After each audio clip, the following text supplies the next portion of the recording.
எம்எம்எஸோட சில முக்கிய கோரிக்கைகள் பாருங்க, இது அப்படியே டைரக்டா வந்து கொஸ்டினா கேட்டிருந்தாங்க. அதாவது இங்கிலாந்துல நடந்துட்டு இருந்த அந்த ஐசிஎஸ் எக்ஸாம் வந்து இந்தியாலையும் இங்கிலாந்துலயும் ஒரே சமயத்துல நடக்கணும் அப்படின்னு சொல்றாங்க. அதாவது இன்னைக்கு வந்து நமக்கு கூட பர்சனலா as of 2026ல கூட ஒரு மிக முக்கியமான கோரிக்கை இருக்கு. அது இது வரைக்கும் நிறைவேறல. பட் ஆனா கூட நம்ம நேரம் கிடைக்கும் போதெல்லாம் அதை பதிவு பண்ணிக்கிட்டே இருக்கக்கூடிய ஒரு விஷயம் தான். என்னன்னா, இன்னைக்கு யூபிஎஸ்சி எக்ஸாம் எழுதுறீங்கன்னா பிலிம்ஸ் எக்ஸாம் எழுதும் போது கேள்வி வந்து ஹிந்திலையும் இங்கிலீஷ்லயும் இருக்கும். அப்போ நீங்க மற்ற எல்லா மொழிகளுக்குமே அது வந்து ஒரு பெரிய கொடுமை தான். தெலுங்குல இருக்காது, மலையாளத்துல இருக்காது, கன்னடத்துல இருக்காது, தமிழ்லயும் இருக்காது. உங்களுக்கு அந்த டிஃபரன்ஸ் புரியுதுன்னு நினைக்கிறேன். அப்போ ஒரு தமிழ் மீடியம் மாணவனுக்கு ஒன்னு ஆங்கிலம் தெரிஞ்சதுன்னா யூபிஎஸ்சி பிலிம்ஸ் நல்லா எழுதலாம், இல்ல ஹிந்தி தெரிஞ்சதுன்னா எழுதலாம். அது ஹிந்திலேயே படிச்சு வரக்கூடியவங்க வந்து அவங்களோட தாய்மொழியிலேயே கூட வந்து யூபிஎஸ்சி பிலிம்ஸ் அட்டன் பண்ணலாம். மெயின்ஸ் வந்து தமிழ்ல எழுதலாம். அது நிறைய பேர் வந்து தமிழ்ல யூபிஎஸ்சி எழுதலாமே அப்படின்னு நினைப்பீங்க. பட் ஆனா பிலிம்ஸ் எழுத முடியாது. அது ஒரு பெரிய மைனஸ். இன்னைக்கு 2026ல கூட இன்னும் அது இருக்கு. அது மாதிரி பிரிட்டிஷ்காரங்க வரும்போது ஐசிஎஸ் எக்ஸாம் மோஸ்ட் இம்பார்ட்டன்டான அந்த பணிகளுக்கான ஆட்களை தேர்வு செய்யறது, அது இங்கிலாந்துல நடக்குது, அது இந்தியாவிலையும் நடத்துங்க, ஒரே டைம்ல நடத்துங்க, அந்த மாதிரி அப்போல இருந்து கோரிக்கை. அதுல எம்எம்எஸ் ஓட இந்த ஐசிஎஸ் எக்ஸாம் சார்ந்த கோரிக்கை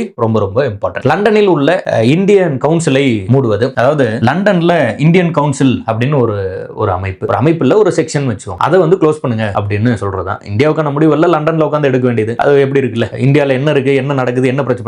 சைமன் கமிஷன் வரும்போது ஏன் அது இருக்கிறோம், இந்தியாக்காரங்களே இல்ல, வெறும் ஆங்கிலேயர்கள் மட்டும் வந்து இந்தியாவுக்கு என்ன வேணும் அப்படின்னு முடிவு பண்றது. இந்தியாவில் இருக்கக்கூடிய மக்களின் பிரச்சனைகளை பார்த்து பேசி புரிஞ்சு இந்தியர்களுக்கு என்ன வேணும் அப்படிங்கறதே தெரியாம எங்கேயோ ஒருத்தன் தூரத்துல இருந்து வந்து உனக்கு இதான் வேணும் அப்படின்னு சொல்லிட்டு போறது வந்து ஏற்றுக்க முடியாம இருக்குல்ல. அது மாதிரி நிறைய இருந்தது. அந்த மாதிரி அந்த இந்தியா கவுன்சில் வந்து லண்டன்ல இருக்குல்ல, அதை வந்து க்ளோஸ் பண்ணிட்டு பொதுவா மோஸ்டா இந்த டைம்ல நிறைய சில கோரிக்கைகள் இருந்திருந்தா கூட ரொம்ப முக்கியமா அந்த 19th செஞ்சுரியோட லேட்டர் பீரியட் வர ஒரு கோரிக்கை இருந்துட்டே இருக்கும். என்னன்னா, ராணுவத்துக்கு பண்ற செலவை குறைங்க, நிறைய ராணுவ செலவுகளை பண்ணிட்டு மக்களுக்கு அரிசி இல்லாம, சாப்பாடு இல்லாம, அடிப்படை தேவைகள் இல்லாம பண்ணாதீங்க. அது போல வந்து கல்விக்கு வந்து அதிக முக்கியத்துவம் கொடுங்க. இங்கிலாந்துல வச்சு இந்தியாவுக்கான திட்டங்களை முடிவெடுக்காதீங்க, இந்தியாவுக்கான திட்டத்தை முடிவெடுக்கணும். இது மாதிரியான சில கோரிக்கைகள் இருந்துட்டே இருக்கும். அதோட ரிஃப்ளெக்ஷன் நீங்க அடுத்தடுத்து படிக்கும்போது பாப்பீங்க. ஞாபகம் வச்சுக்கோங்க. இது பாருங்க, ரொம்ப முக்கியம். 1896 அக்டோபர் 24 மகாத்மா காந்தி சென்னை மகாஜன சபையில் உரையாற்றினார். மெரினா பீச்ல பேசுவாரு. இயர் கவனிக்கிறீங்கன்னு நினைக்கிறேன், 1896. அதாவது